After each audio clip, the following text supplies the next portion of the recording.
This portion of the news brought to you by McDonald's. McDonald's, I'm loving it. A unanimous guilty verdict handed down today in the Andre Brabal unnatural sex case. It took the 6-woman, 3-man jury a little more than 3 hours to deliberate and return the verdict. And there were some acquittals, but Brabal is likely to head behind bars. Our Pt.2 Swain was in court today. After a 45-minute summation by Justice Roy Jones, it took jurors a little more than 3 hours to return 2 unanimous guilty verdicts in the Andre Brabal unnatural sex trial. The 51-year-old Trinidadian and former art teacher at 8 Rock High School showed no reaction to the verdict when it was read.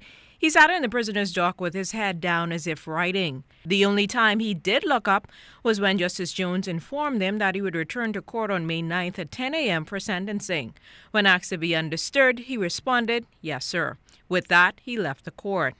Brabal faced 2 counts of unnatural sexual intercourse with a former student for incidents that occurred between January and June 2002, while the victim was in the 7th grade, and again when the victim was in the 9th grade between September 2003 and January 2004. On those occasions, the victim testified about a sexual encounter following an after-school project when he was sexually assaulted, and again in Brabal's car in Bushes in Deadman's Reef. During the case, the prosecution called 4 witnesses while the defense called 1. Brabal did not testify. However, it was stressed that Brabal had nothing to prove and the prosecution would have to prove its case beyond a reasonable doubt. Outside of the court, Brabal's attorney, Ramona Farquharson Seymour, provided this breakdown on all of the charges against her client. He was charged with 6, he was acquitted of 4, but he was found guilty on 2 of those charges.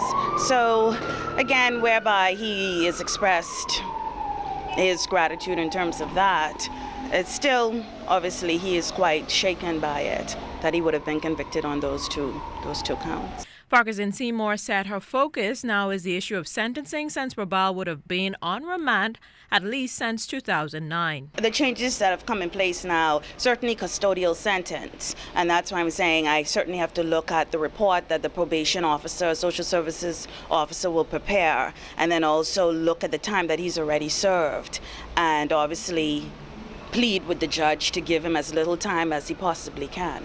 It's unclear if Brabal will appeal at this time. A probation report will be completed ahead of sentencing, which is set for May 9th. Until that time, Brabal will remain behind bars. Pt.2 Swain, ZNS Network News. And to another court story everyone's been waiting to hear about. 2 American visitors arraigned in the Nassau Street Magistrates Court today in connection with the stabbing death of another American and businessman Carl Yerger, who was killed in Bimini last Thursday. Fern Carey was in court for that arraignment. 2 American visitors, 19-year-old Tyler Valles and 62-year-old Robert Swartz, made their first appearance in the magistrate court, accused of killing Carl Yerger on March 13th on Bimini. Police say the victim's body was found with stab wounds in the garden at a local resort on Bimini. In court, the 2 defendants were charged with manslaughter. They were not required to enter a plea, as a voluntary bill of indictment is expected to be filed. Prosecutor Franklin Williams objected to bail. However, he indicated that if the court granted it, it should be cash bail only. Now, according to Monroe, the victim was drunk when he came onto the vessel. He was ejected. However, they said he returned a short while later. A struggle happened, and that's how he met his death. Monroe also cited another case involving a foreigner who was granted $50,000 cash bail, noting that the defendant did return to the Bahamas for trial. Chief Magistrate Joanne Ferguson Pratt then adjourned the matter for her decision on bail. When the matter resumed, she granted each of them $35,000 cash bail. She indicated that in granting bail, she considered the issue of whether or not the defendants were likely to return to the Bahamas for their trial. They're expected to return to the Bahamas on May 19th for service of voluntary bill of indictment papers. Fern Carey, ZNS Network News.